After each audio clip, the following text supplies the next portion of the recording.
So I call to order the meeting of the March 25th Palm Springs Parks and Recreation Commission. If you'll please join me, we'll start with the pledge.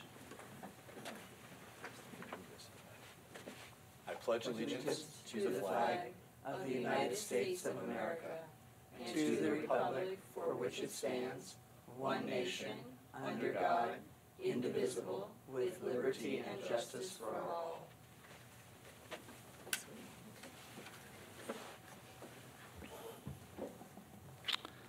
And can we have a roll call, please?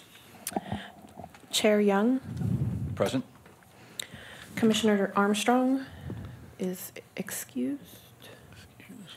Commissioner Boley. Present. Commissioner Cohen. Present. Commissioner Coronado. Present. Commissioner Delatorre called in. Commissioner Diaz. Here. Commissioner Goodman. Here. Commissioner Lamort. Here. Commissioner Navarro called in. And Commissioner Pace. Thank you. A report of the posting of agenda, please.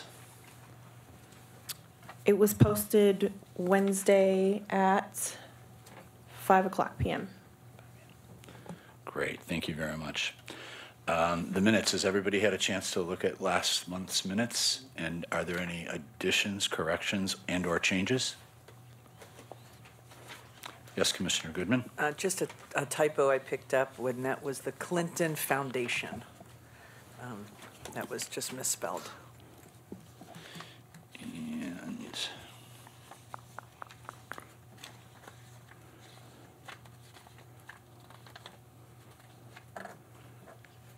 is there a location for that, or? Because I didn't write it down this time. I'm gonna find it really quick.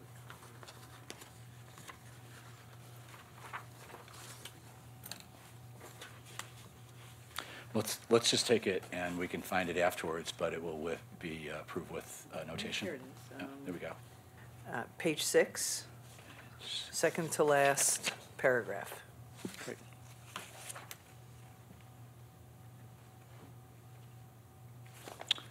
Great. Do we have a motion to approve? Commissioner Cohen? Second. Second. Commissioner Diaz? All in favor? Aye. Aye. Any opposed? 7-0. 3 absences. Do we have any correspondence today? No, we do not. Thank you. It is time for public comment. This time has been set aside for members of the public to address the Parks and Recs Commission on agenda items and items of general interest within the subject matter jurisdiction of the Commission. Although the Commission values your comments pursuant to the Brown Act, it generally cannot take any action on items not listed on the posted agenda. Each speaker will have 3 minutes and can sit just across from me. Make sure that you turn the mic on before you speak. Please step forward if you're interested in speaking. Hi,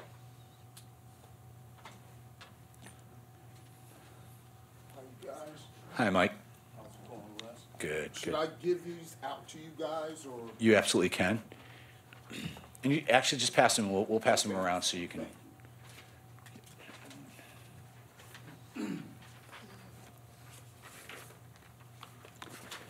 Remember to state your name and your location. Thanks. My name is McGarvey Crawford Jr., and I'm a local resident, and I live in the Desert Highland community. And this is in regards to pretty much, I don't know if you guys know, but when it rained heavy, the park got rained out and flooded, and we're pretty much due for a new park and a new building and some facilities. We would like to do more than just have a park. We would like to have educational stuff, vocational stuff. So let me just read this real quick. As a resident of the Desert Highland Gateway community, I would like to know if the Quimby fees from the Miralon project and other new housing projects in the area have been collected. I would like to know the amount of these fees, how to access these fees. Have any of these fees been put aside for James O. Jesse Unity Center? How will these funds be used? And when is the public hearing about the use of these funds in accordance with AB 1359, the Quinby Act, use of fees. Please advise me if this letter is the appropriate way to request information regarding these funds and how James O. Jesse Park can access them. Thank you. Thank you very much. Any other speakers, please come forward.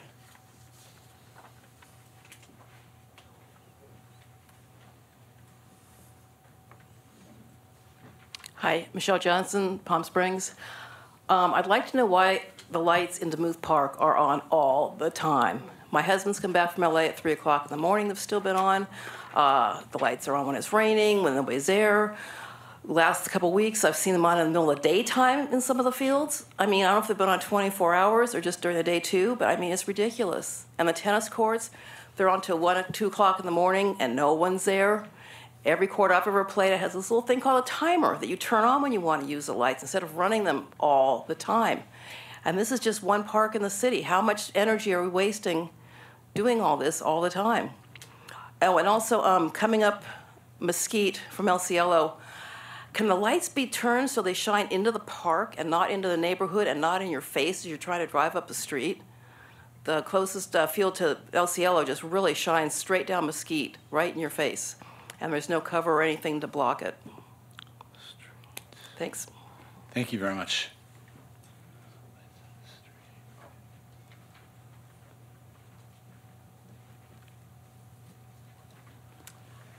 Hello, I'm Lou Stewart from District 2 in Palm Springs.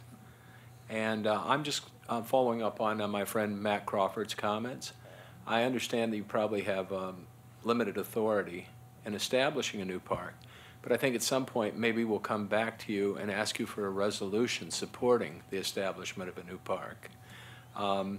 We believe that my experience has been that the Quimby funds have already probably been waived for this project, and in return for a memorandum of understanding allowing access to the facilities to the community. But we'll look more deeply into that. We'll do a document request and find out exactly if that memorandum of understanding does exist. And at some point, we may come back to you and just ask for your recommendation of a new park being developed. Thank you. Thank you very much.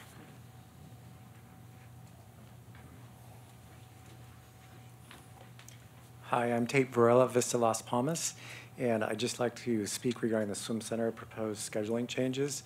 I and all the swimmers I know are very much in favor of keeping the schedule as is, and if there's issues that need to be addressed, perhaps they can be done through the locker room changes that were discussed at a Saturday meeting. And the possible closure of Sundays was really met with strong negative reaction from everyone I spoke to. We're a city that gets up to 120 degrees if someone comes for a weekend and there's no public pool. It's not very good PR for our city. Thank you. Thank you. Any other speakers? We will close the public speaking. Thank you.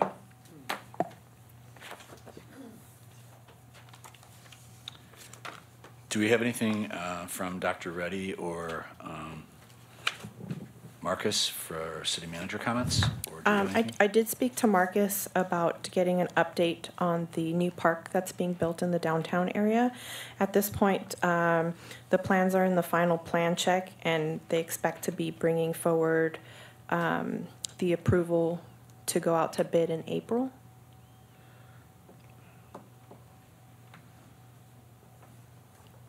I guess I can comment on that. My only sadness is that, in fact, it's so much longer than was originally estimated, and we had requested that the developer grass the area and water it so that it could be used for public occupancy during this ugly time that it's just been dirt.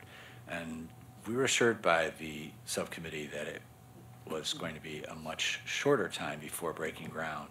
So I will just express my disappointment that people didn't get to use that facility until, they won't get to use it until it's done.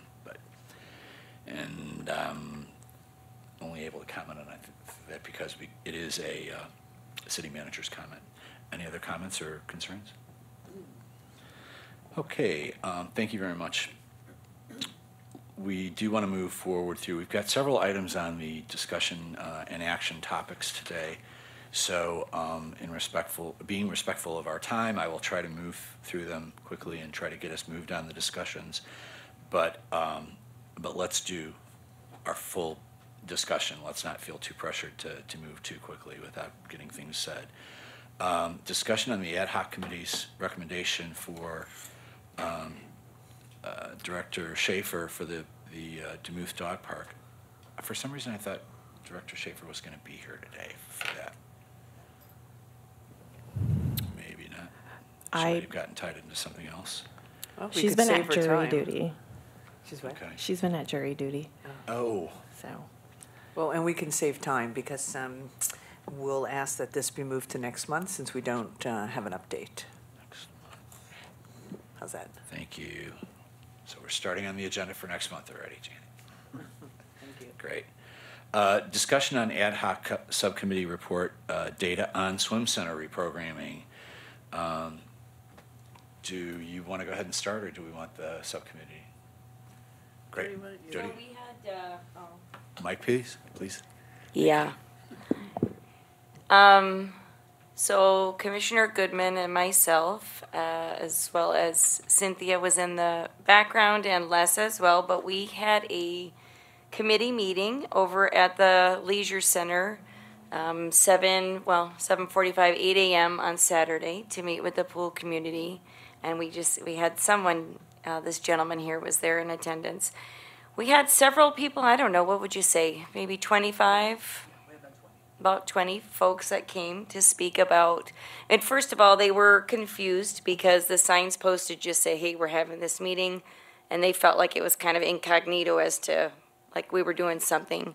But once we cleared it up with them that we were just trying to get their input on possible suggestions to the swim center and issues that have arisen, one of the things on the agenda was discussing closing the pool for Sundays, I'm sure to keep costs down. That was one of the items brought forth, which I would say the majority of the people in the room were like, no, don't close the pool on Sundays, please.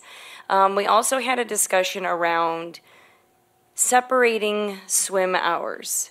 So one of the things we wanted feedback on was, should we close the pool to outside communities, just have children, youth in it from 3:30 to 7 or 3 to 7, that time block? And we got a lot of folks stating, please don't do that. And the overall consensus in the room was that folks, young, old, there were parents there that have children that swim, there were very much older people, and everyone swims together, and it's kind of like a swim in harmony kind of deal over there.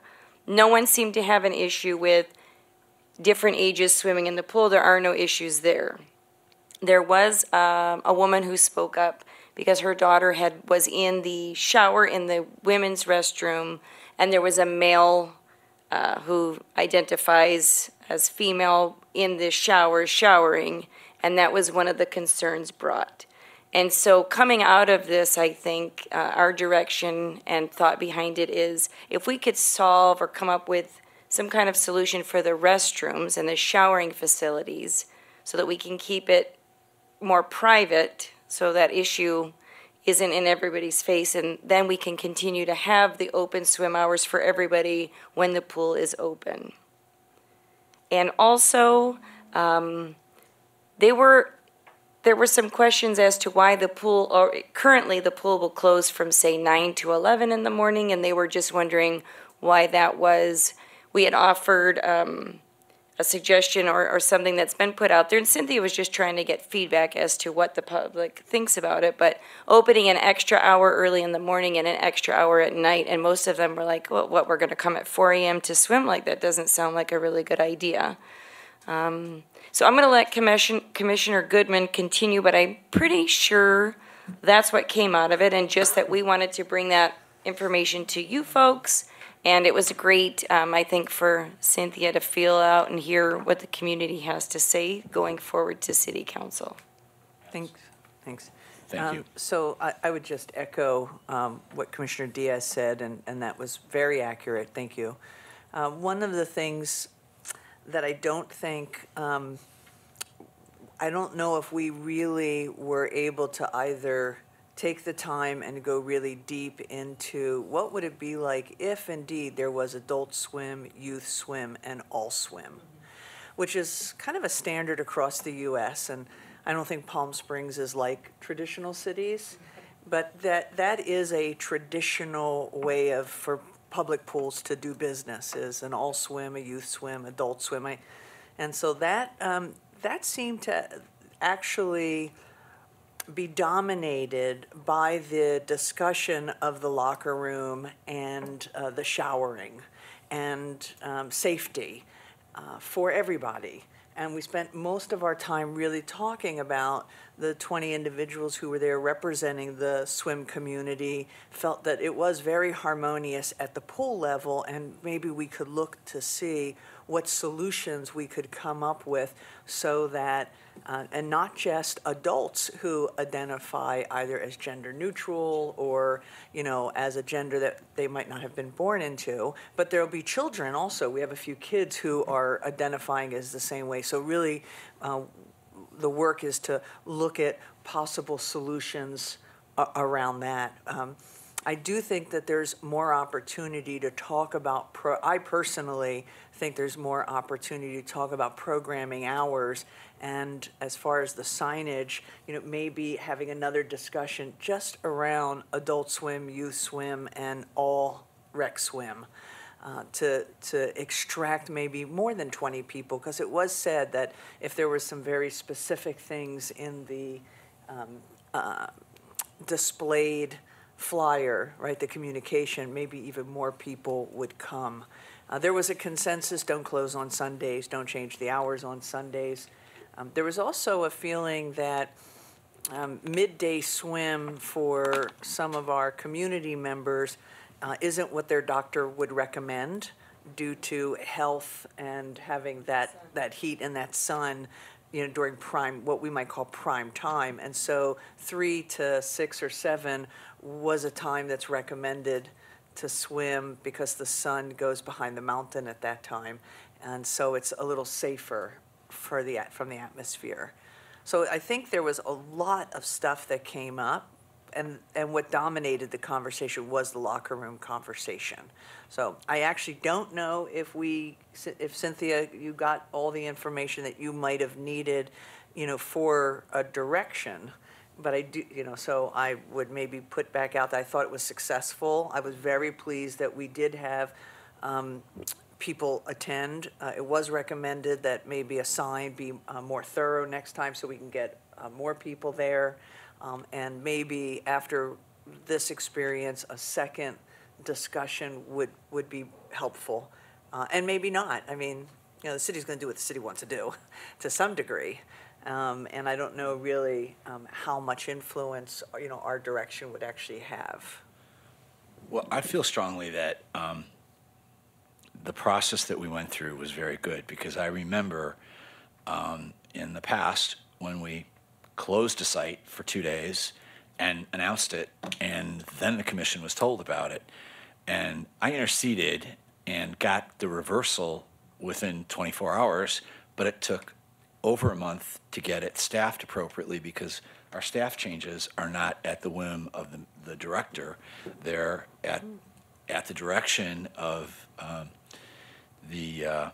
guess it's you've actually got to go to somebody to have things approved outside. The union actually has to approve that. So the thing that I'm really excited about is, before we made any moves, we're actually looking for data from the users so that we can help to evaluate how this can go. I heard so many things and learned so many things during that meeting that I was surprised at. I assumed that an extra hour at 7 o'clock at night in the dark would be okay for a health issue. But as the person said, the sun goes behind the mountain at 4 o'clock, and I can then swim safely in the pool. And I just hadn't connected that dot before. So hearing from the people was very, very helpful to me to understand the position behind things. I personally think that another meeting would be great with maybe some more formation as to what would be positive.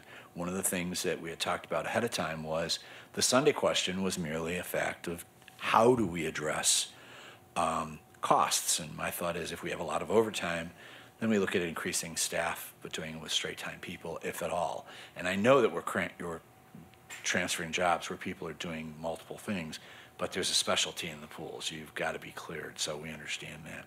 Commissioner Diaz.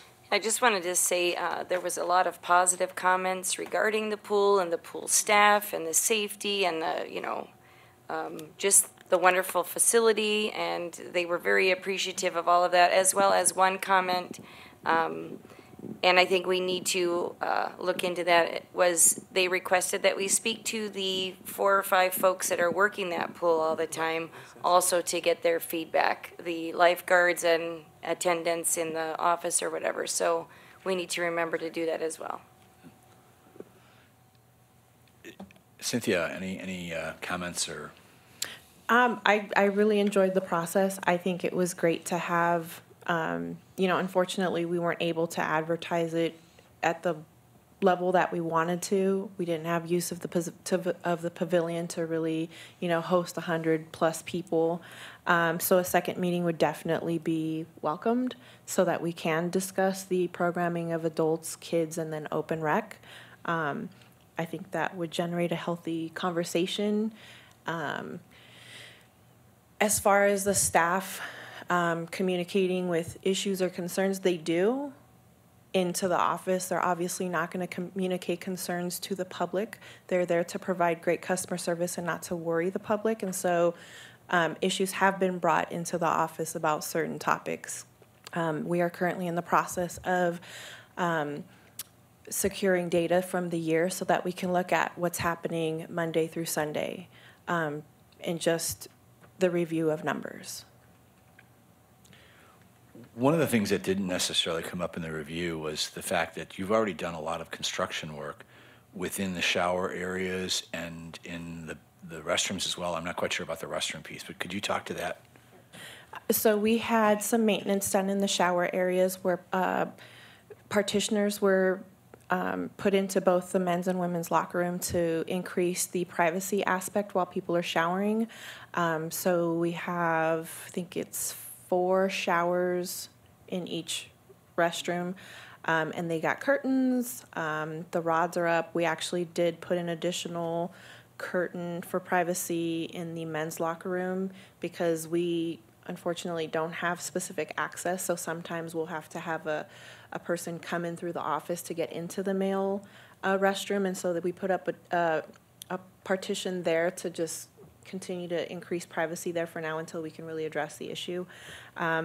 We've gotten a lot of feedback on they really appreciate those adjustments that we've made, and then of course we have 1 or 2 who don't like the partitions that have been put in. But at the end of the day, our overall goal was to increase privacy, and we did that.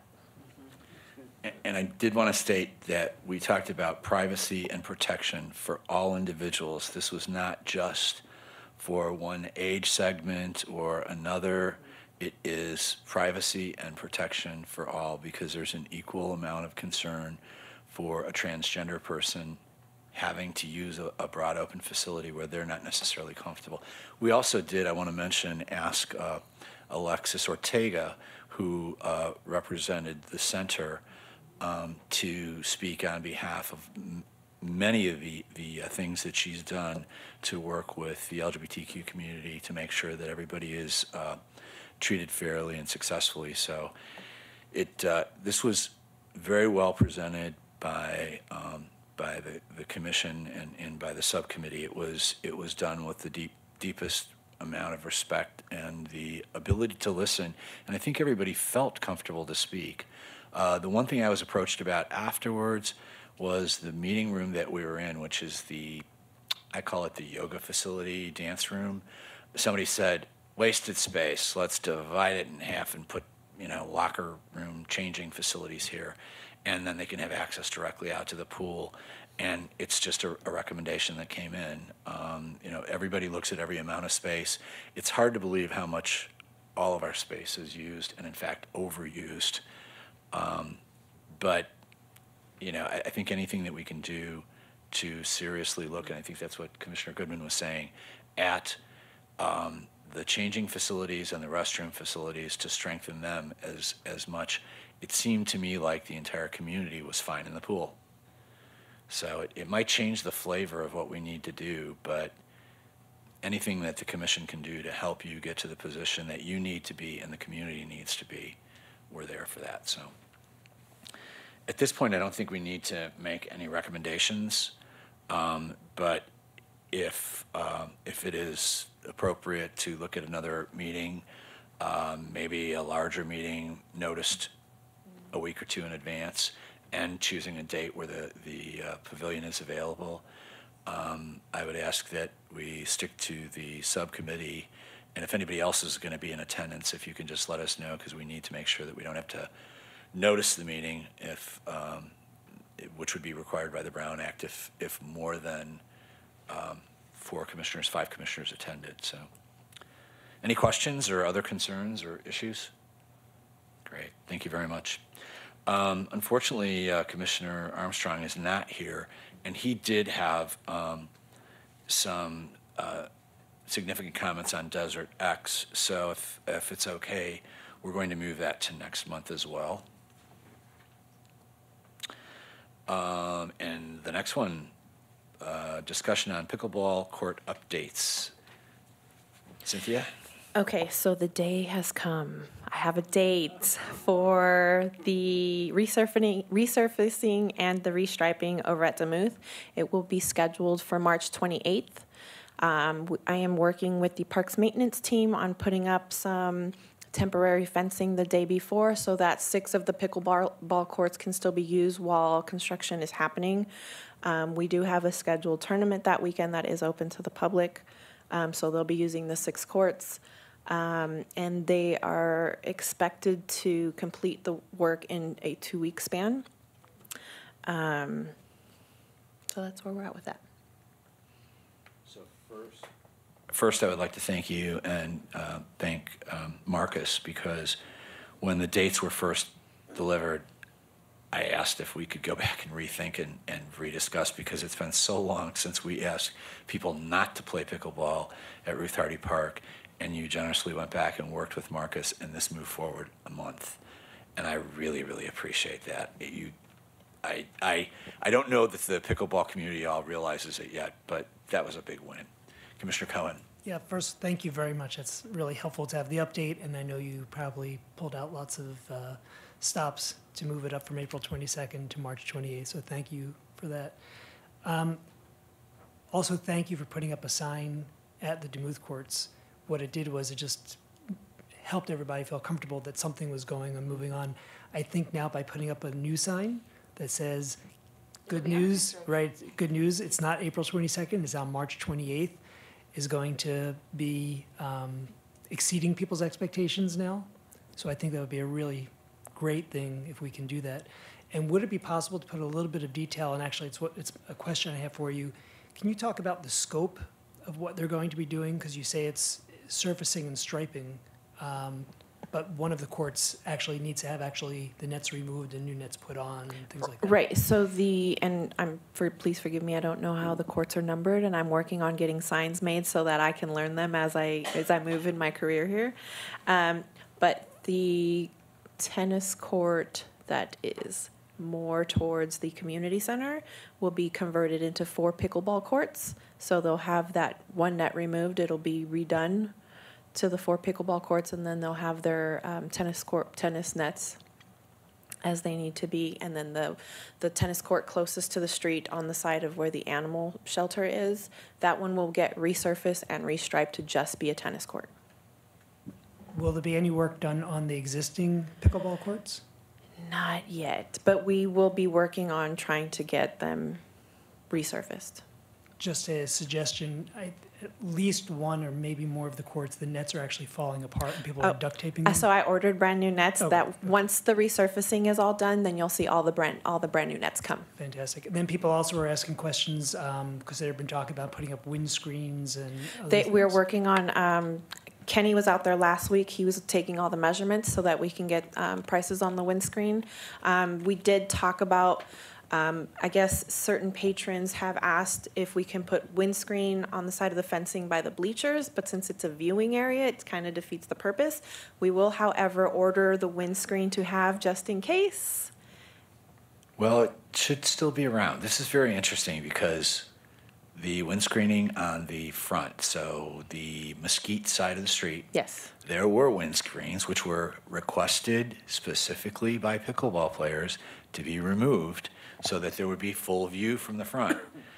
There was some complaint when they were removed because then there is some wind. But I actually thought that they had doubled them on the back side. So you may want to check because I just want to make sure that if we're spending money that we understand what the pickleballers want.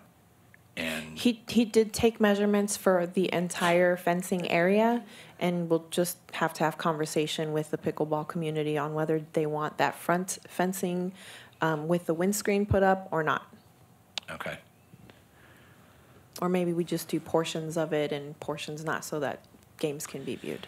So hopefully I'm not stretching the rules here, but since we're talking about pickleball, and there was a comment earlier about lights on pickleball, I'm wondering, I've been there several times late at night to test the lights to make sure that they were actually workable, and they were all totally dark, and I had to turn on the timers.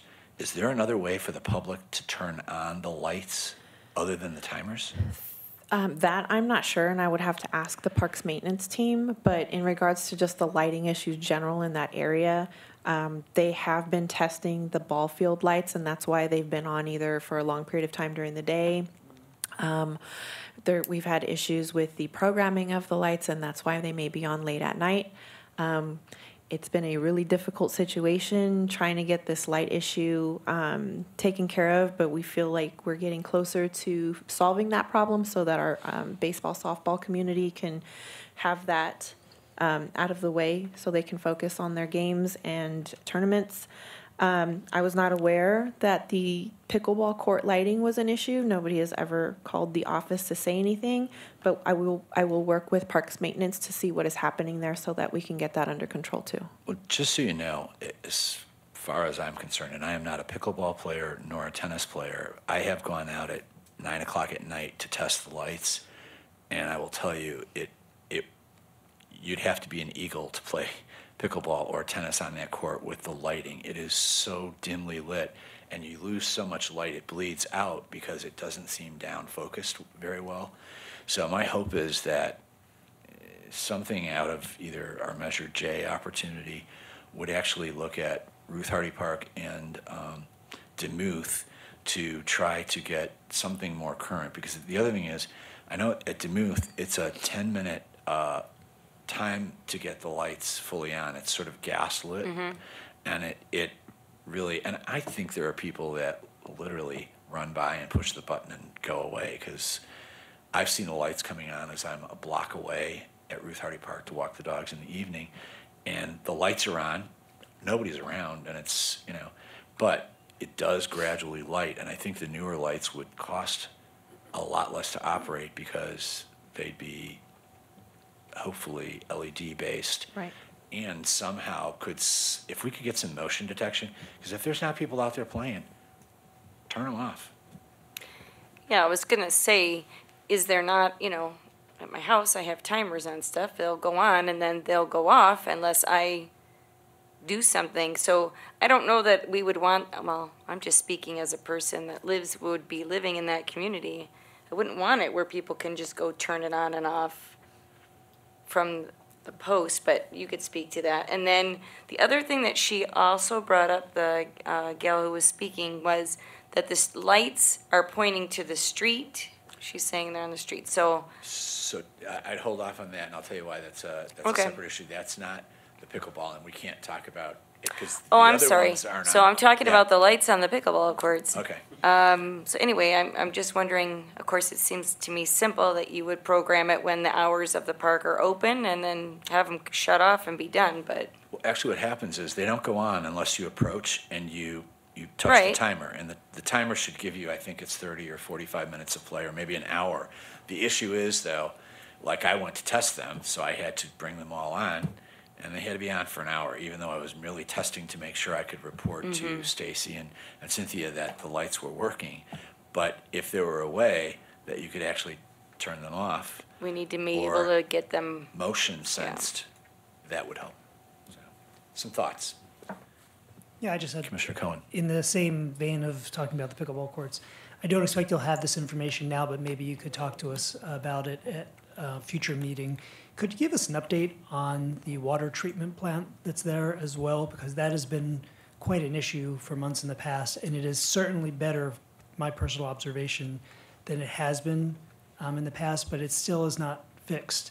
And there are days when it is still pretty abusive to be there and playing. Can we ask the representatives from, because they actually came in and talked to us, if you look back at the minutes, about 6 months ago, and they'd significantly improved, but there have been some additional accusations about what that all represents that I would love to, now that I've, people have brought to me methane and things like that, I would like to hear, more than just, here's what we're doing to fix, but here's the underlying, here's what gases there are and how they could impact people. And I would just like to add for the record that while we're talking about this in the context of pickleball, it's really a community issue. It's not just pickleballers who are smelling this. If I lived in that community, I would have some concerns as well. So I think it would be good that we just address the issue and it's really more fact-finding. And they may be finished, and then there's a question of, okay, then what else can we do? Or they might say it's taken longer than they expected. I remember when they came several months ago, they said there was they'd be finished in 2 months. And if that's the case, then we still have an issue. And I'll reach out and see if I can get them scheduled for the next meeting. Commissioner Lamar?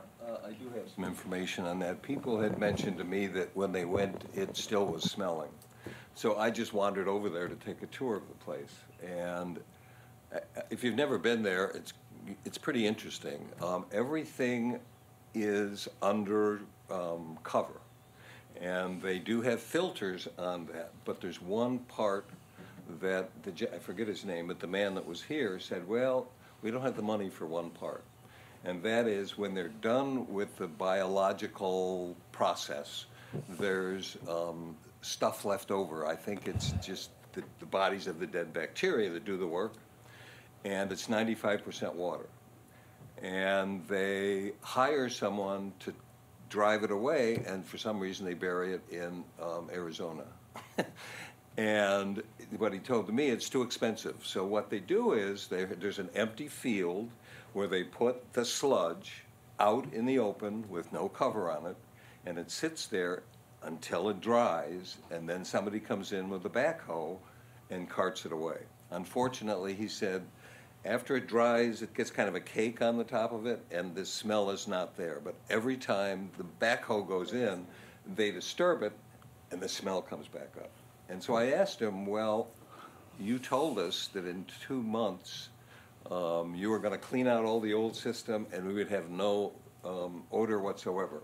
He said, well, they didn't get the money for the final piece. So there is an open field with sludge, and I looked at it. It's about 4 stories high, and that's what you're smelling. So for the meeting next month, I mean, that's great information. Thank you very much, Commissioner Lamort.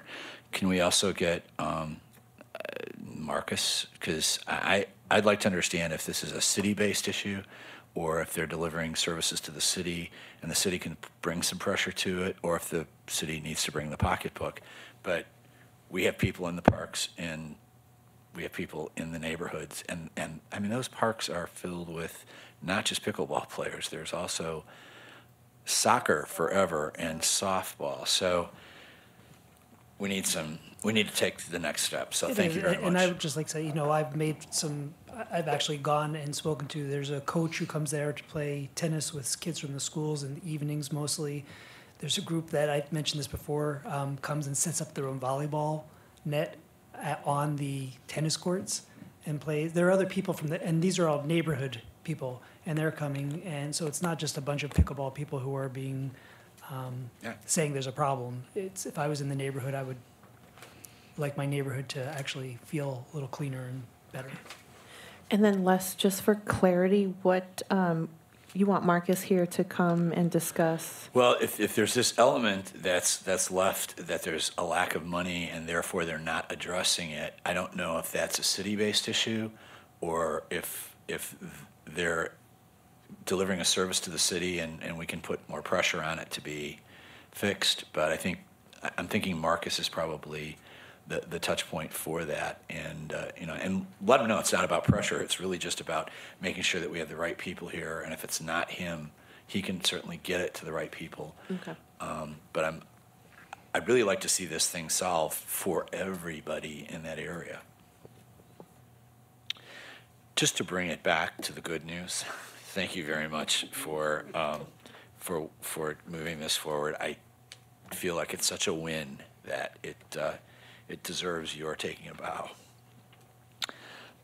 With that, we'll move on to discussion of commission review of fee schedule and facilities and programs. And actually, we're just going to be talking about fee schedules since we didn't get all the information on the facilities piece of this. We're going to be taking a look at that next month. We'll make sure that it gets out earlier and that you have a real chance to look at it. That isn't a piece that we had done a great deal of work on previously, like we did fees. But as we've discussed it, what we will more than likely be doing is thinking in our minds about what the commission feels from a percentage point increase across the board could be laid against the existing fees. So when that gets out to everybody, if you could just look at that with that thought in mind, that we're not looking for you to figure out the square footage of a room, whether it's air conditioned or it's really more. We are collecting our fees today. Can we get to the point that we can bump it by some comfortable percentage? So with that being said, do you want to go through our comprehensive fee schedule?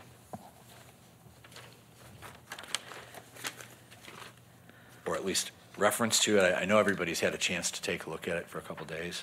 I don't know if you want to entertain questions or.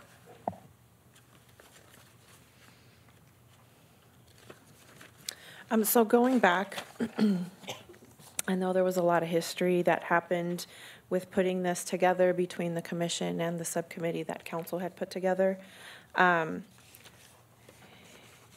And so in order for these fees to move forward and become effective in what we charge the public when it comes to programming, we have to take it forward to council. I want to say some time back before Vicki left, she presented it, and the commission had voted to move it forward. But as we are still discussing facility fees, Marcus wanted me to bring it back together so that we can move them both forward together so that they can be presented to council and then have their wait time before they get enacted. So I'm here to take notes on your suggestions or thoughts on what is being recommended. My hope is that we can actually roll this forward and move it with support from the commission at this point in time. We did do a great deal of work. A subcommittee worked on this and put together a totally different program, which was turned down by council. They felt we were being probably way too punitive. I previously did go to the Parks and Recs Commission in Cathedral City, and I told them that I would come back. So to discuss the change in fees, because these fees will present different structures that meet our constituents, the people who live in Palm Springs, or the people whose parents work in Palm Springs, or a child who attends school in Palm Springs will be granted the Palm Springs fees. But a family who lives in Cathedral City, whose family does not work in Palm Springs, nor do the children attend a school in Palm Springs, will experience a fee increase. And as a result of that, I went to the Parks and Recs Commission to say, I trust that since you don't offer programs like ours, you will do something with your city council to get the difference made up.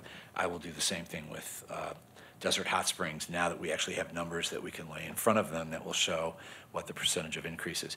It's not tremendous, but I would be hard-pressed, having gone to summer camp now for the last couple of years and seen the families that come, I'd be hard-pressed to say to a mom of 3 children who happens to live in Cathedral City and not have any working opportunities in Palm Springs, that it's going to be significantly higher. And that would have been something that would have even ridden in our previous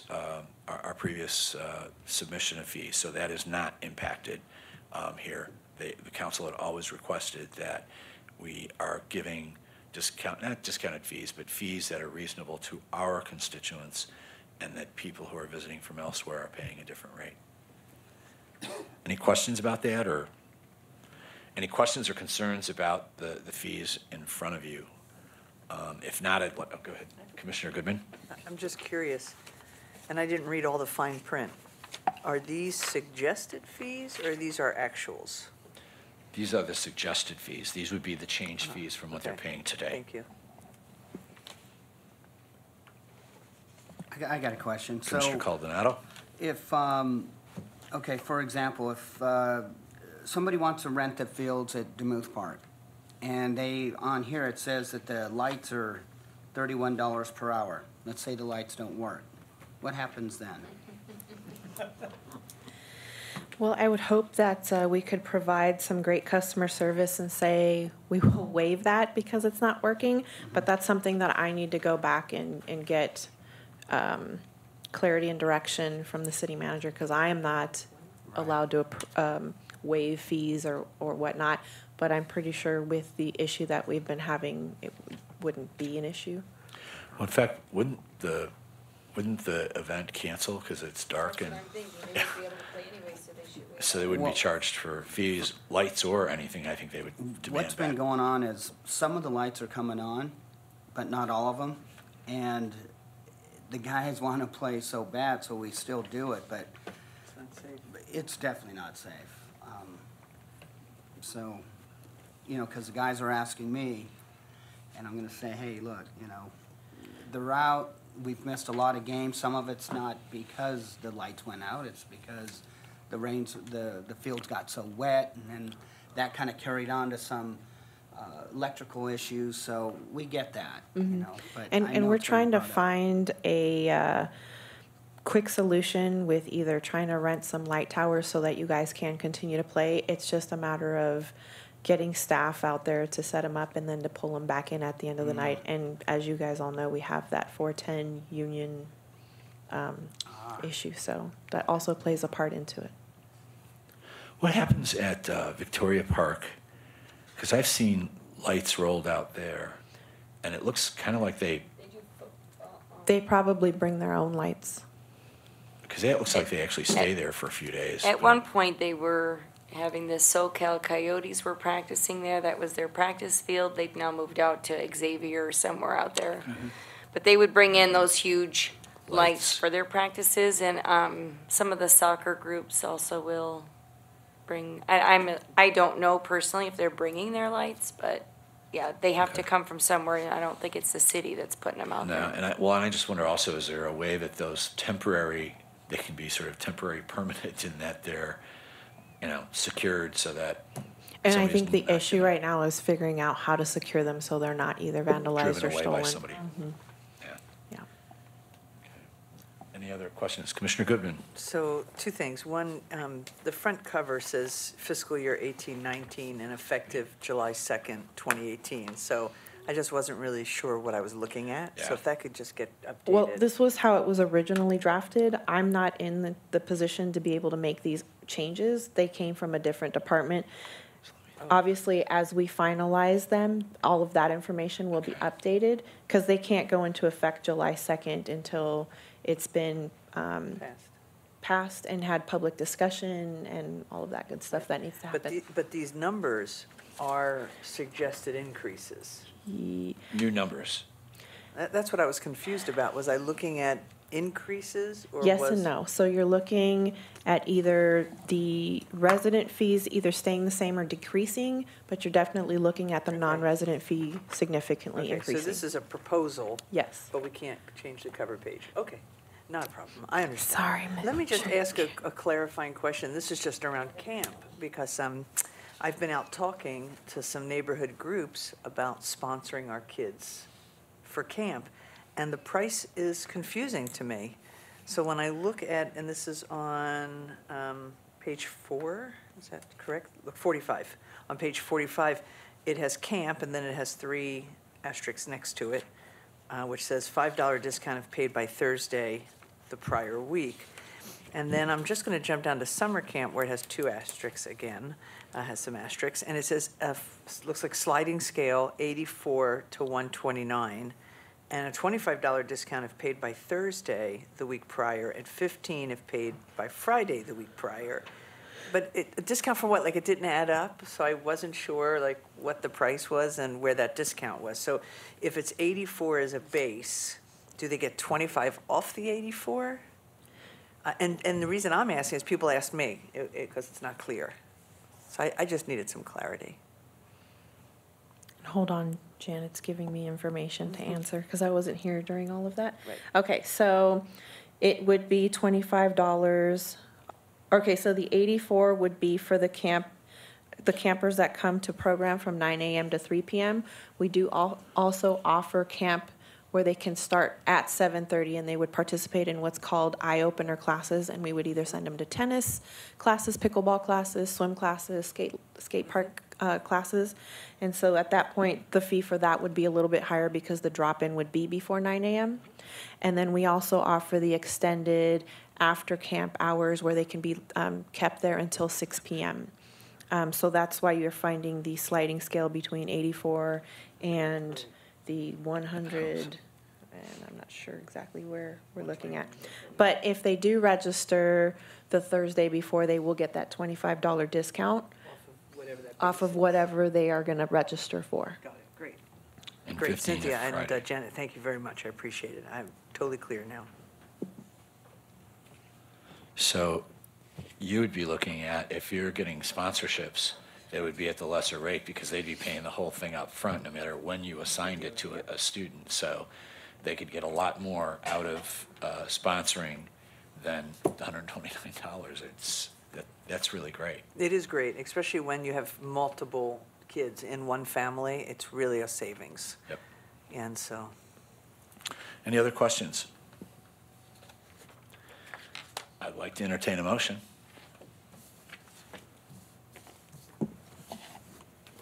I'll make a motion to accept the fee schedule as stated.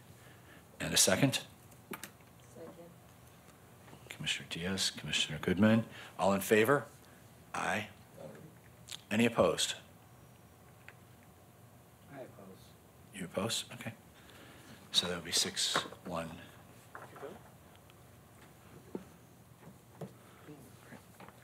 Thank you very much. We can see this going forward to council, probably not. And you probably won't see it go forward until we also vote on the facility fees. Okay. Because it will all go together. What you guys don't see in here, because we don't give you everything else in this fee schedule, is the fee schedule for the rest of the city. We're just focusing on the Parks and Rec fees. Right. So there's several other pages that you guys aren't actually viewing, but it will all go together as a complete packet to council for approval. Perfect. Thank you very much. Item number 6, discussion and review of the priority list for commission's goals. You all remember, as a result of our retreat, we discussed several items, and Cynthia was good enough to put together how we voted and the order of things. So, get you more copies? Sure.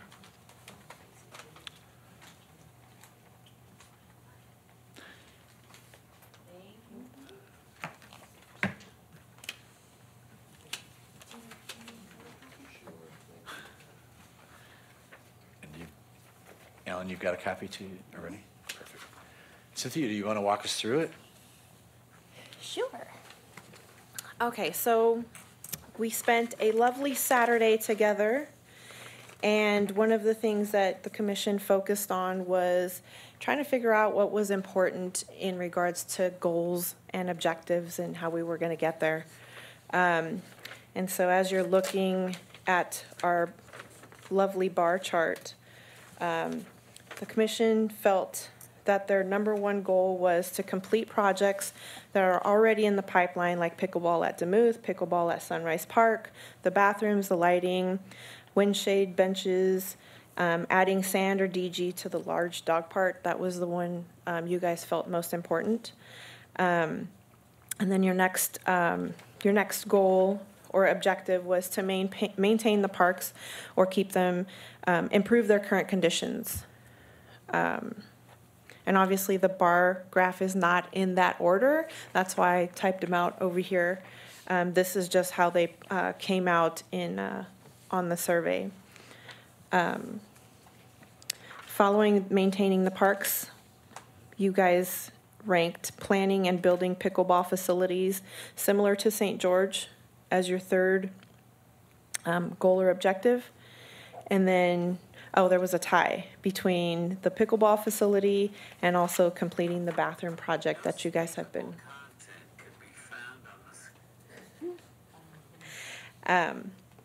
Your fourth goal and objective was to request that there be a commission agenda item at every city council meeting to allow time during the meeting so that the commission could give updates. Your fifth item was to update the restrooms. The sixth one was to add shade to parks. The seventh one was to have a Parks and Rec app that publishes programs and allows interaction. The eighth one was to produce a series of community forums, community conversations with breakout sessions so that the Parks and Recreation can hear more from the public. Number 9 was to build a soccer complex. 10 was to assign commissioners to attend other commission meetings. Number 11 was to increase the viability at public events and attending events. And it might have been visibility, my apologies. Number 12 was to develop and implement a social media strategy for the Parks and Recreation, creating a hashtag. And 13 was to develop an event called PS Fest or something to that effect, highlighting the use of the parks. Wow.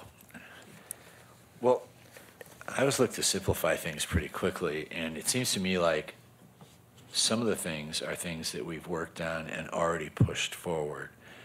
And my thought is completing the bathroom project and updating the bathrooms. Thinking back to that day, are those the same things, or were we, because our bathroom project that our subcommittee worked on was about the outdoor bathrooms or lack thereof in our parks. And I'm trying to think now, where we say updating bathrooms, are we talking about the interior bathrooms in buildings within Parks and Recs, or are we really talking about the same thing? Same thing? So in my mind, 3 and 5 move up to number 1 because we have made our recommendation, which our heavy work is done. Now, that may be one of the first things that we want to go before council and just bring to their attention that we have rolled forward a recommendation, and that subcommittee did a wonderful job of doing that, and that we would like to make sure that it isn't lost within getting it done. So is there somebody that would like to attend the next city council meeting? Now remember, this will not be an agendized item, which means that you will spend your Wednesday evening in its entirety, because this will be a non-agendized item to be covered at the end of the meeting. It's the last thing that happens before, I think it's right before city council members request to add for staff. So I would love it if one of the subcommittee members wanted to get up and do that. And if you'd like, we can work with Cynthia and just make sure that you have a well-spoken, thing that you're reading rather than talking off the top of your hat. if we can get somebody to volunteer to do that. I was waiting for someone else too, but I'll volunteer. Charles, you were on that committee, right? I was on the committee. Absolutely.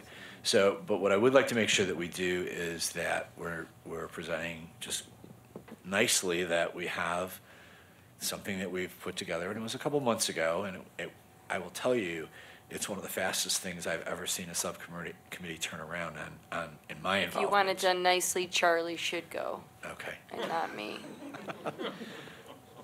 Now, what night is the next city council meeting? Next Wednesday. It's next Wednesday, and if that's too short a notice, it can always be in 2 weeks at the following one. But I'd just like to make sure that we are doing something that represents some of the work that we've done and making sure that it's understood as we're pushing it forward, so. So The only question I have, Miguel had a, I did go through your guys' commission meetings, minutes and whatnot. I did locate the PowerPoint report, so I will get that to you. okay. And that there's did a- go to Dr. Reddy, because the report was to Dr. Reddy. That I cannot verify. If you could check that out, because it was assigned by Dr. Reddy. He had requested a subcommittee specifically to do it. So I want to make sure that there isn't any embarrassment by council saying, what, we've known nothing of this. So we'll have you go ahead and check that out. So that takes care of that one. No, I keep thinking you're pointing over in that direction. I'm thinking, who's saying Oh, that? no. I just. Please. So I sent an Commissioner Goodman. email, and the one thing that I just noticed that was left off, that was shared at the retreat, was creating a Friends of the Parks. And I sent a few emails. I asked that the survey be resent out so that that could get in front of everyone. And I do think there's a few of the topics that are on here that really do fold into, we've spent the last 6 months doing some work and making recommendations, and that should be our number one priority, is getting those things moved through, since the community is really anticipating that. And then I don't know if Friends of would have scored. I don't know where it would have scored or how much interest there is, but we've talked for a very long time amongst ourselves about people putting plaques up or maybe planting a tree or doing benches. And I know that I'm out looking for sponsorships for summer camps. And I mean, this just falls so nicely into Friends of, and it wasn't an opportunity for people even to consider. So I share that with, I have some disappointment, and even if I was the only one who voted for it. But I do think that it was not added, and it should have been. It should have given us an opportunity to at least noodle on it, especially when I see there's a couple of things on here that really do fall into that one priority.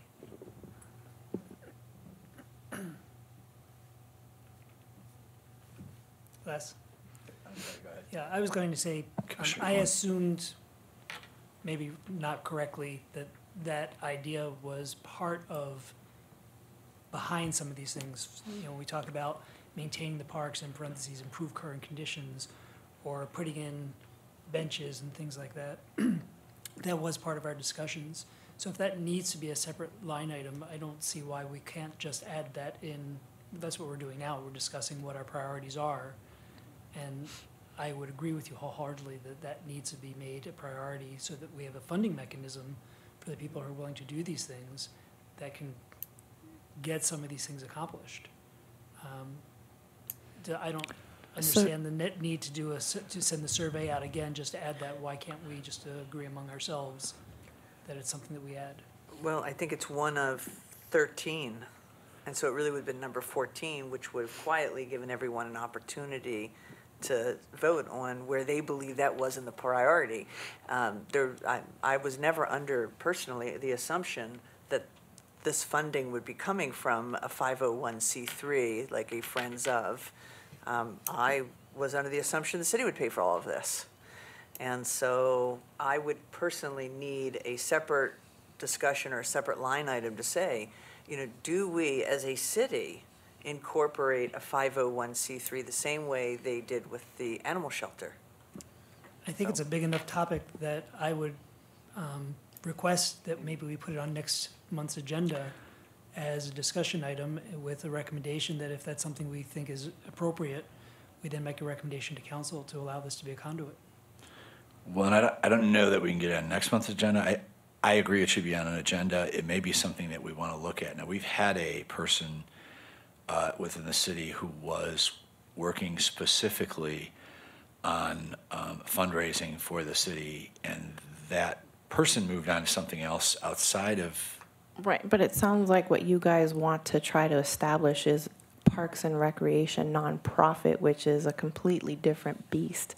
And that's going to take time with getting things approved by the state with articles of incorporation and whatnot. And what is that box they're going to operate out of? Because the commission's not going to operate as the nonprofit. It's going to be a completely different board. But I think one of the things that we've had in the past, Cynthia, is I thought there was a Friends of the dog park a while back, and it may have actually not been filed as a 501c3, but it would probably be good to reach back and find out, is there something broader on the scale between a 501c3, which I don't see that being what would necessarily drive out of this commission, and we may be able to push it to the So city in level. regards to the dog park, are you talking about the brick program where people could buy the brick? Okay, so that just got brought back into the actual department, and we will be providing the oversight for it. A while back, it was one staff member who took it upon herself to make that happen. So at this point, I have to look back into the files to figure out where she was purchasing these bricks, but it wasn't. The dollar that was being brought in was just being turned right back out to purchase these bricks for that specific item. But it sounds like what you guys are trying to do is create a nonprofit so you can house sponsorships to put it right back into the community who wants to participate in programming, which doesn't necessarily cover the bench aspect of things or things like that. I'd have to really look and review how the brick program was set up to see if it's something we can mimic with or even combine with that program already to see if we can do something in regards to the benches or even trees. There is already a program set up for the trees, and I did forget to bring the handout. I actually forgot to bring my entire handout of my updates, so I'm going to wing it and hope that I do a decent enough job for you this evening. But I will make sure that I send out that tree naming, and I believe it's through sustainability. And so sustainability might also really want to be involved when it comes to the benches because there's specific criteria that they're looking for when it comes to the parks. I'm not sure how I feel about that because I really feel strongly that there were a couple of ideas that were had about the downtown area. Instead of putting in these fabulous, very, very expensive wood benches and stuff, that we start to utilize what we already have. And potentially, I'd love to get together with the Art Commission and see if they would, buy into maybe having a school take a couple of benches that are cement and paint them and just, bring them to life and utilize some benches that we may already have. But I don't want to get too scattered on this stuff. But this fulfills one of the goals that you guys had discussed with intermingling with other commissions. So this is a great opportunity to do that. And what you guys are going to see this next meeting is the Sustainability Committee actually come forward because they are interested in placing signs at our trails.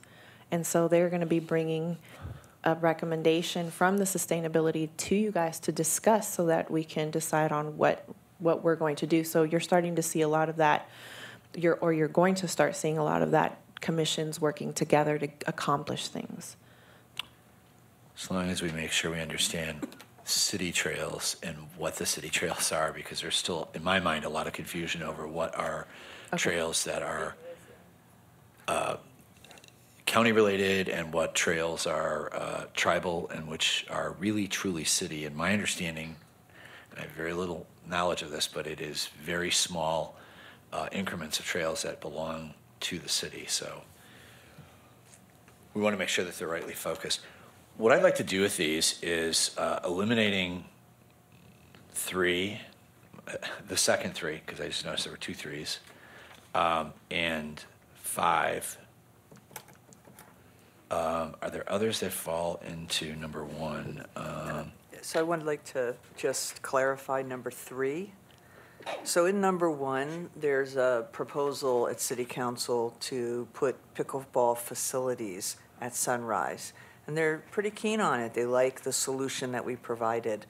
I see a lot of similarities in 3 and building a facility center, pickleball. And I think what might be the difference is, and I've not been to St. George, I did jump online, I looked at it, is the actual bricks and mortar facility that would provide a club environment. Is that correct, that St. George has that? Yes. Right. So, so I think that there's a lot of similarities in number 3 where it says build a pickleball. So we definitely are going forward with courts. So the real question for number 3 is that is the bricks and mortar facility.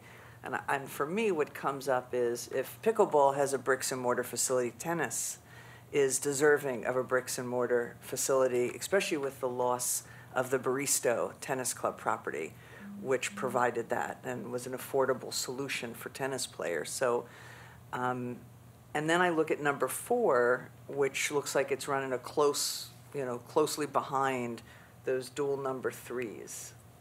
And so I don't know if we need more discussion on the number 3 and the actual facility, which scored quite high.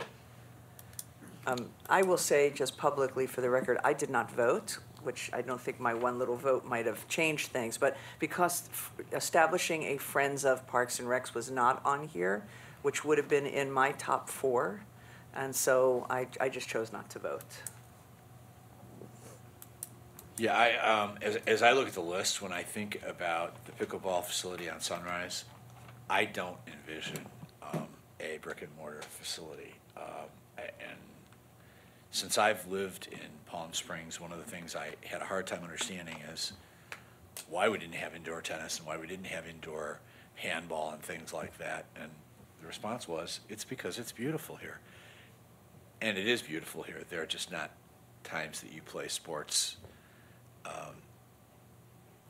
year-round or throughout the course of the day, which otherwise may have been more occupied. So I had a hard time with 3. I don't have a hard time with moving it to number 1 with the pickleball issue relative to Sunrise, but I don't know that. My fear is if you try to do a St. George, which would be beautiful, that you would take it from our number 1 to our number 37, because even if we made it number 3 when it got to council, the infrastructure of this city has some things it needs to get repaired to keep the buildings solid, across the board. And we see that in our bathrooms, we see it in our facilities. James O'Jesse, the water it took in the last storm, as well as the DeMuth Center. But it was voted on, and it's quite high on the list. And so I don't want to throw that under the bus if indeed that is one of our top 3s. I'd have to say that I didn't read it that way, so Okay. I actually just read it as put in pickleball courts at Sunrise Park, with the idea that if we could find the money, hey, let's build a grand facility that could be similar to St. George. But I didn't see that separately as a separate item. No, let's only build a facility if it's as good as a big St. George. So my vote, I would have changed my vote if it was what Les is saying, which is let's prioritize, only do it if we're building a really grand facility, because I don't think that is within the realm of possibility funding-wise. And thanks for that. Maybe we should check in with everybody, because I really don't want, it not to be discussed if it was a misinterpretation, because it did score really high. So I don't know what other people thought, but thanks for that. Any other thoughts or comments? Well, just I also Lamar? took number 3 to do the Sunrise Park pickleball courts. So facility, I wasn't thinking brick and mortar. So that's why I thought, okay, I voted for it, but I agree. I think that it is, well, I can't say it's never going to happen, but I think you're right. It's going to be at the bottom of the list if it's infrastructure.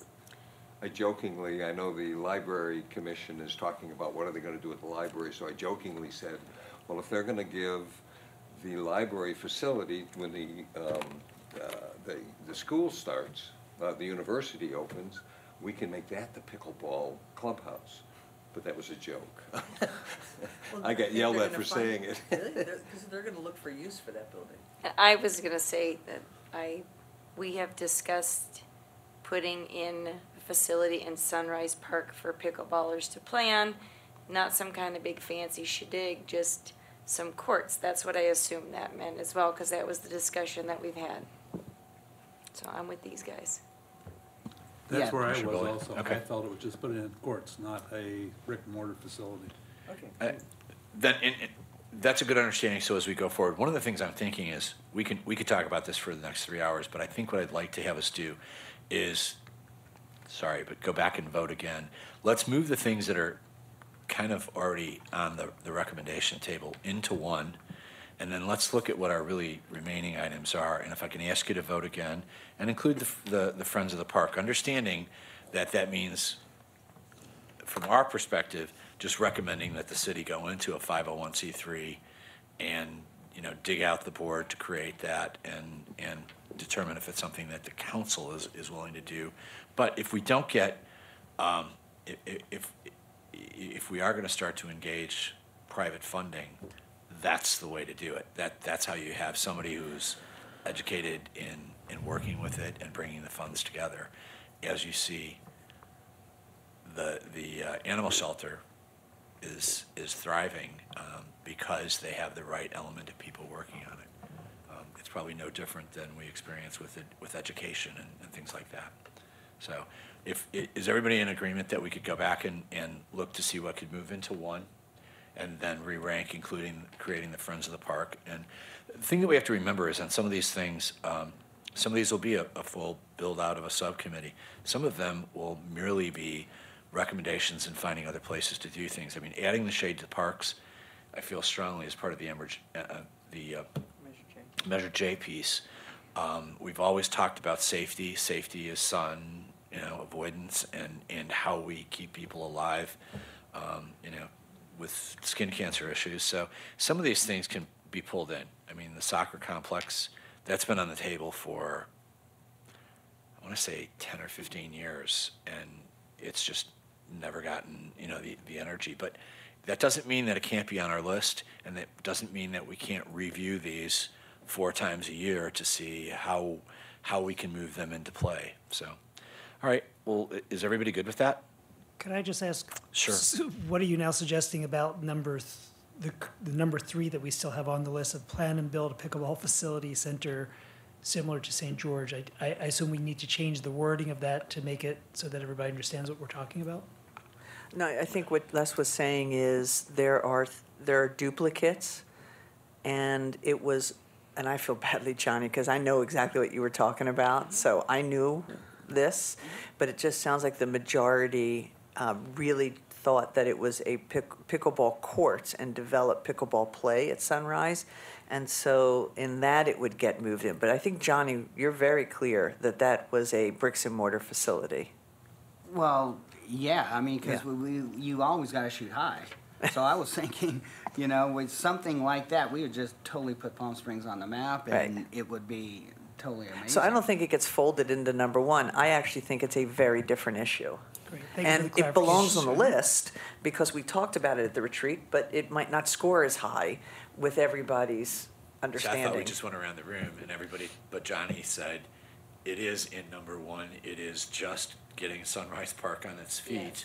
And I don't mind if we make a separate, build a St. George and everybody votes on that independently. But I didn't, again, plan and build pickleball facility and center, I saw as being the Sunrise Park because that's what we've all talked about. Can, Well- can I apologize? Can I just suggest that to clarify that, just say more than just the courts, just so that when people are looking at this, we don't make the same mistakes. That line item, if we're going to keep it in, is to build a bricks and mortar facility. It's not just building Right. courts at Sunrise Park.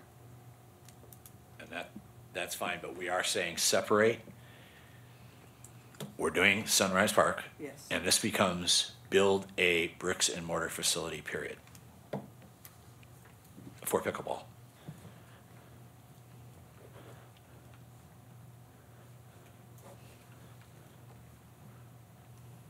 And you can word it so that everybody knows we're talking about that specifically. All right, and then we can re-rank the things that we've got to get done, and then obviously we'll be looking for people to raise their hand and say, I can drive that.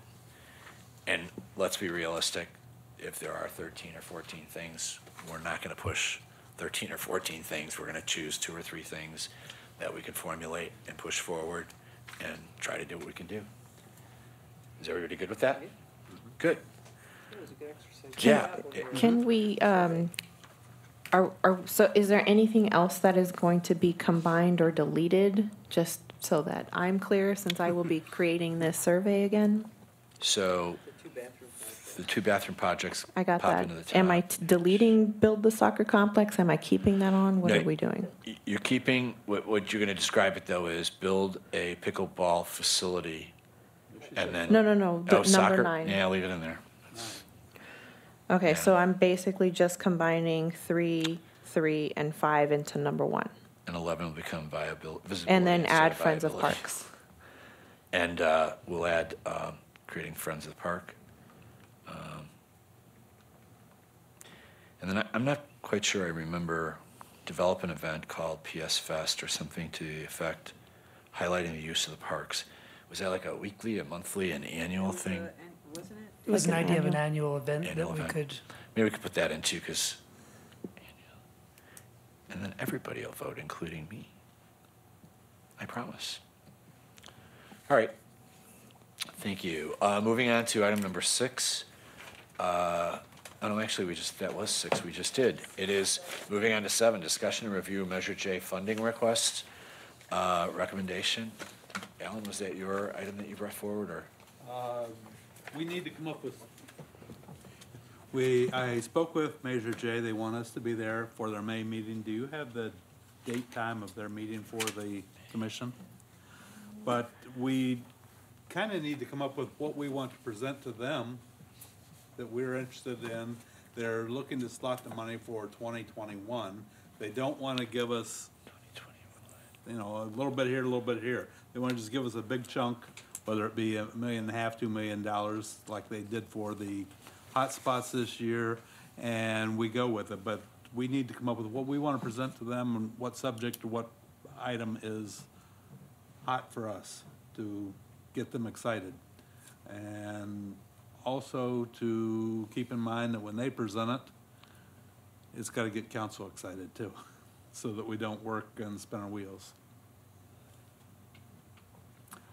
I know I got feedback from them, from Measure J, from 2 people on the commission already, that they would really like to fund pickleball in Sunrise Park building. Commissioner Goodman? So I think about 2 years ago, we had a Measure J ad hoc, and we put together a proposal. It was our first time, and of course now with all the changes of commissioners at Measure J, City Council excited about pickleball at Sunrise, Measure J excited, our need for shade and lighting. I mean, maybe that ad hoc committee kind of comes back together and does some work, very, very specific, because I don't think it was very specific when they first requested 2 years ago for us to present, and that maybe we work and bring it back to the committee, to the commission in April, because they're asking us to present in May. So that would give us about a month to work on something. And I think we're halfway there. I believe so. And was it 2 million that they're? $1.5 million, $2 million is what was said. And maybe, there is some bricks and mortar money there, because right now the quote for pickleball is about 650 or somewhere between 650 and 800,000 for pickleball courts. For Sunrise Park? Just for the courts at Sunrise Park, and Lit?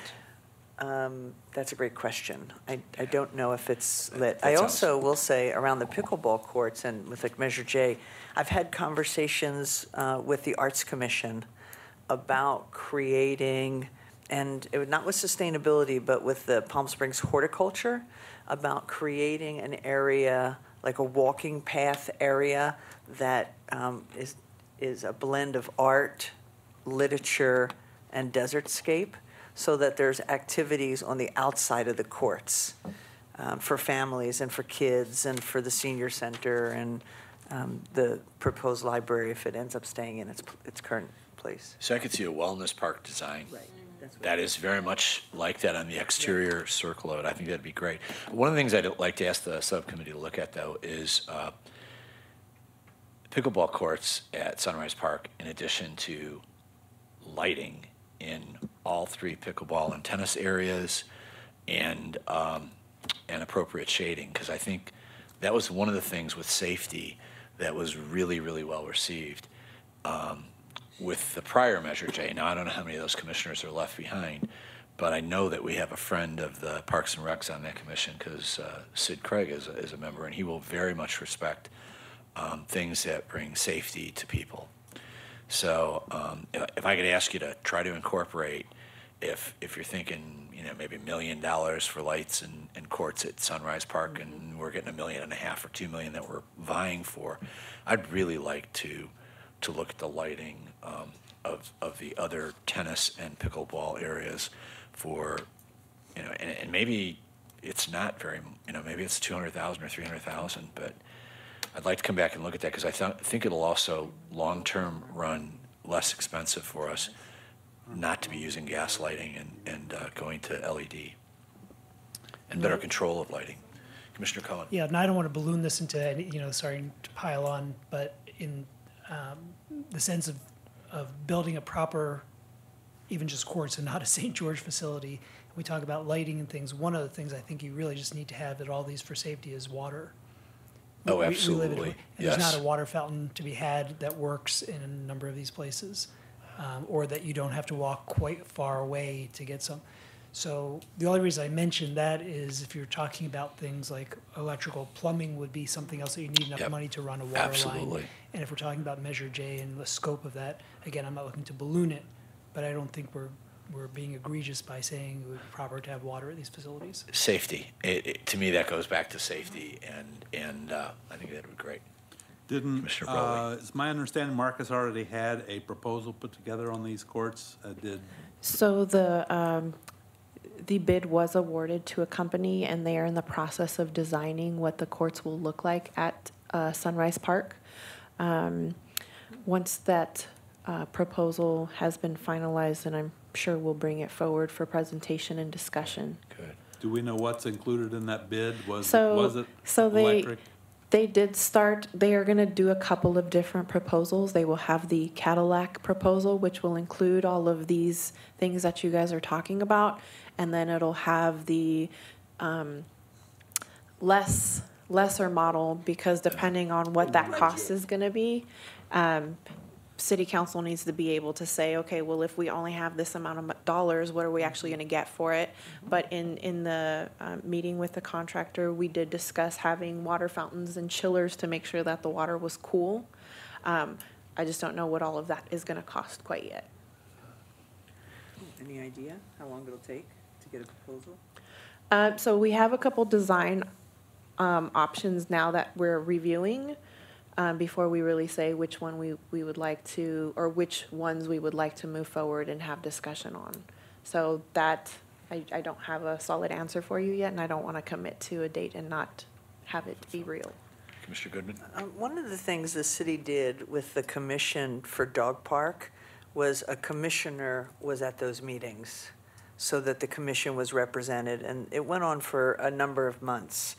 And so I want to propose that even though it's a daytime, I think there might be some flexibility for someone from the ad hoc committee to be able to sit in on those meetings, just so that they can represent the commission and report back to the subcommittees and so forth.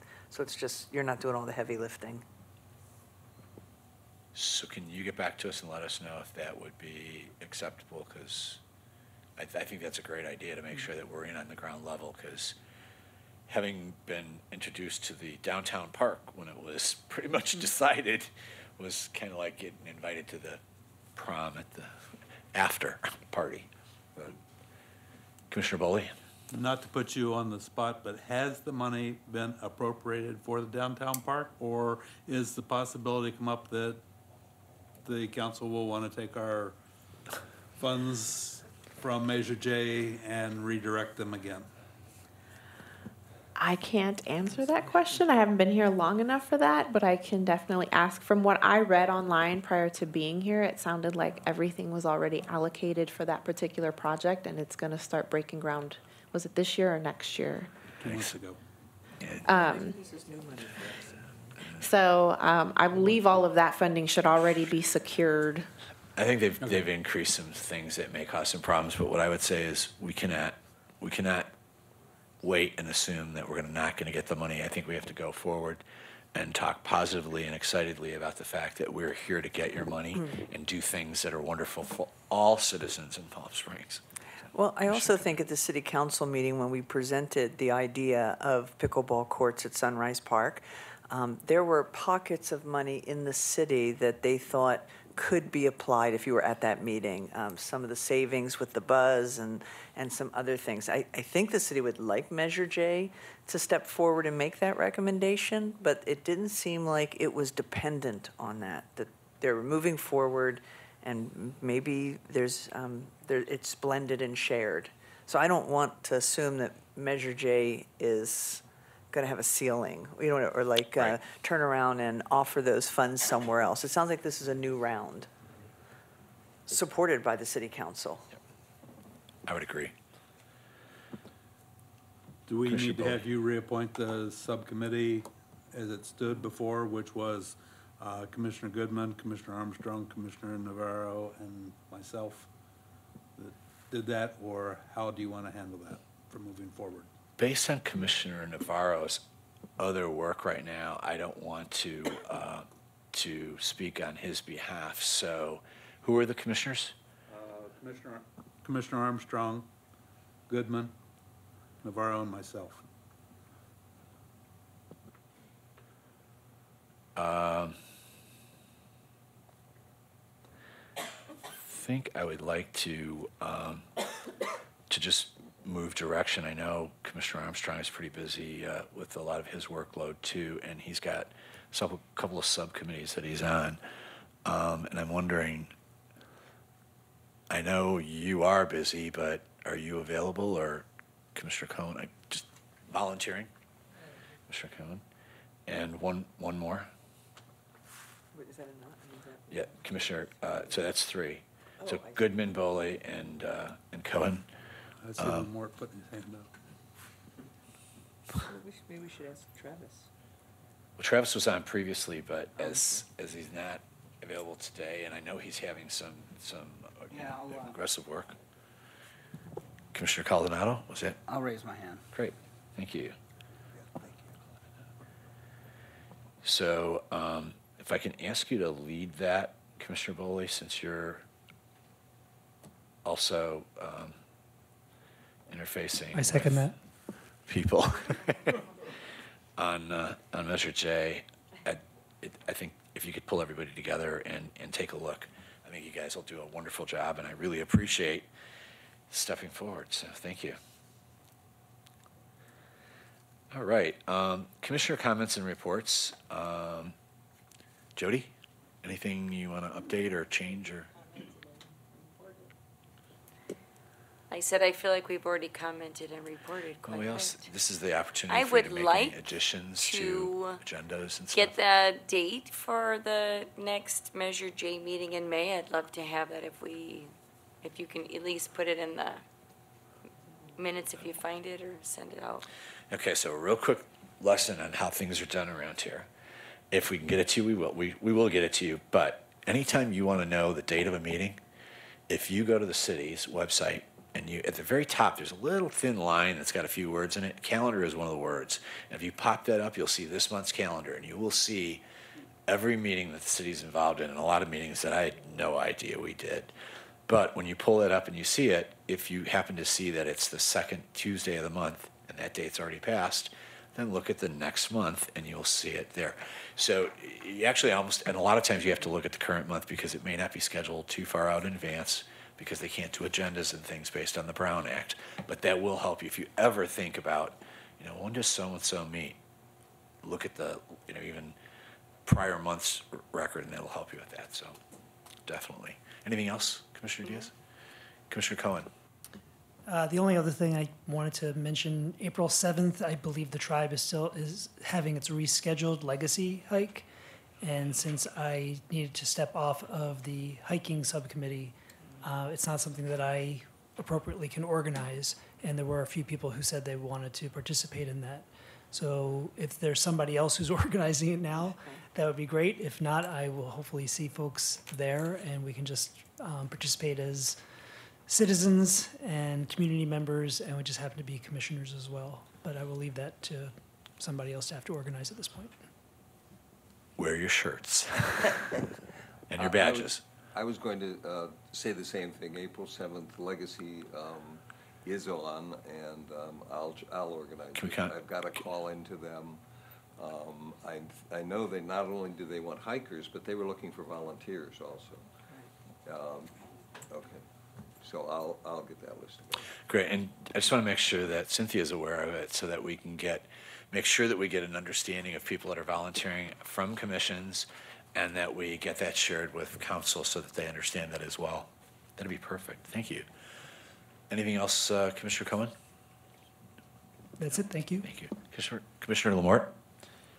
That's all I have. Great. Commissioner Caldonato? I just want to thank Cynthia again for just responding to us and giving us some updates about certain things, specifically the lighting at the park. There was before Vicki left, she had mentioned there was $1 million of money. I don't know if it was Measure J or what it was, but to redo the entire lights for the city parks. Can you? So that was a bid she secured. There actually wasn't funds secured for it. It was one of her requests for CIP funding.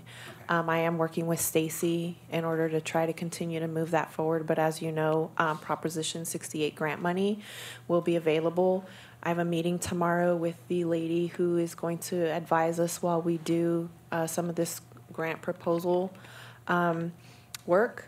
And so I'm hoping that after my meeting with her tomorrow, I will have a little bit more direction on what areas qualify, what areas don't qualify, and what kind of projects we can look at so that I can bring back and we can discuss these things and really start making some decisions on what we're going to be applying for. I do know that if Demuth area does qualify for that, I do want to recommend that the entire park and facility get some serious grant dollar recommendations, and the lighting would be a part of that. That way we can take that Measure J money that we're looking to and kind of, so that we know where we're at, right? The other thing about the pickleball courts being built at Sunrise, which is a fantastic idea. Hopefully we can get something similar to St. George. But the amount of money that the city can generate, the revenue generator, can be and I know will be substantial. So that's something to look at. I think that's it for right now. Thank you. Thank you very much. Commissioner Goodman? I want to thank Commissioner Diaz for joining me Saturday. And I want to thank the community for coming out. I thought it actually went really well, and people really felt heard, and I think that before the city makes decisions, just listening to people is just crucial. So, Cynthia, you guys did a great job. I appreciate it. And then I went to the 1PS picnic, and Parks and Recs was cranking it out, face painting, dancing, hanging out with families, and I thought well-branded and well-represented, and I think you guys did a great job. So, thanks. Perfect. Commissioner Boley. What Ellen said was what I was going to zero in on also at the 1PS picnic Saturday. To have our director there on a Saturday was wonderful.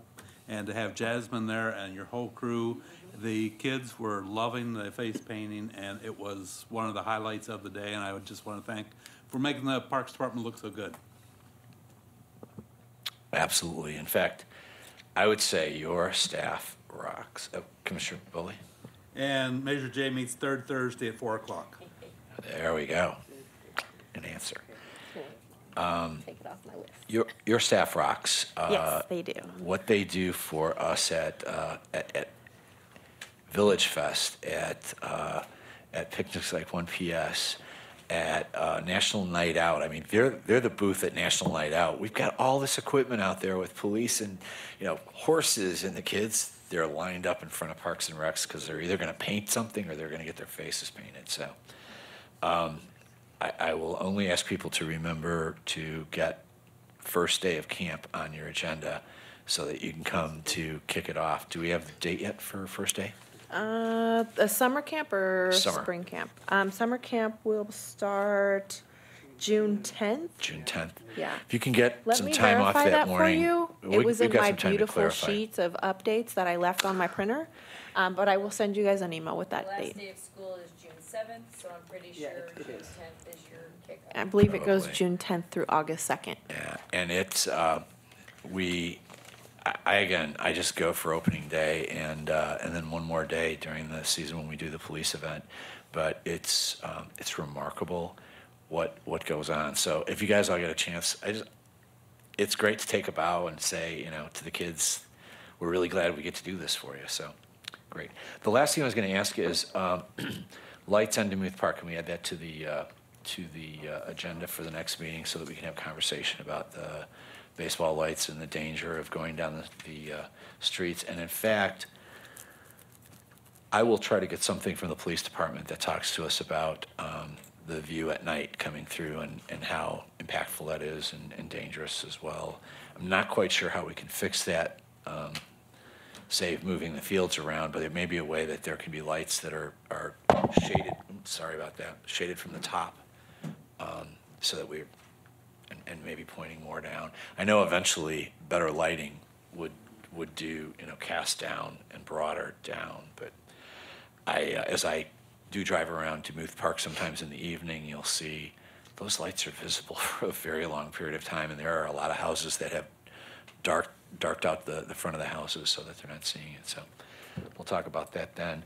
Staff updates, anything that you have? Well, first and foremost, let me thank you for being patient with me as I grow in the city of Palm Springs and get all my knowledge on the history of what Palm Springs is and the department and everything that they were working on prior to me getting here. So thank you.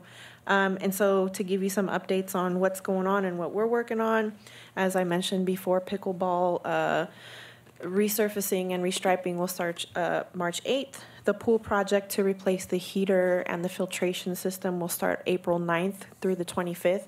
We're currently working with a few of the surrounding pools to try to get the high school placed so that they can continue to practice as they get ready for CIF, along with our swim teams and some of our lap swimmers. So the pool is closed? It will be closed from April 9th to the 25th so that they can repair the heater and filtration issues we've been experiencing this year. Ruth Hardy restroom ADA updates will be starting tomorrow. Let's see, spring camp will be April 15th through the 26th. We have Camp Chickapoo, and then our regular spring camp. Camp Chickapoo will host our 3-year-olds to our 4-year-old 9-month group, and then the regular camp will do TK all the way through, I believe it was 8th grade. I have flyers in the back for you guys for the camps and for James O'Jesse, the camp that will take place at the Leisure Center and Camp Chickapoo. I also have a front and back informational sheet for what is happening and being programmed at Demuth Community Center. I am working on updating expired contracts, so I'm looking at executing a few, hopefully in the next week or two. We will also be adding a new contract class to Demuth. It will be another fitness class, and you actually will see some of that fitness class happening on the outside, on the grass area, to encourage some of our patrons to come and participate. We will have an electric blower demonstration on Thursday at Demuth Park from 8 a.m. to 5 p.m. this Thursday. An electric what? The electric blowers, we have the sustainability. Sustainability is going from no more gas to just the electric. So they will have a crew out there that'll be helping the community do a demo. 8 a.m. to 5 p.m. on field 7 and 8. and they will be working out of the snack bar area. They may expand a little bit past those fields into the more open grass area. So if you see a lot of trucks there with a lot of machinery, that's what they're there for. I will be posting their flyer on our Facebook page to also help advertise that. And then sustainability will be attending our next commission meeting to talk about the signage for the trails. And I think that's about it for me.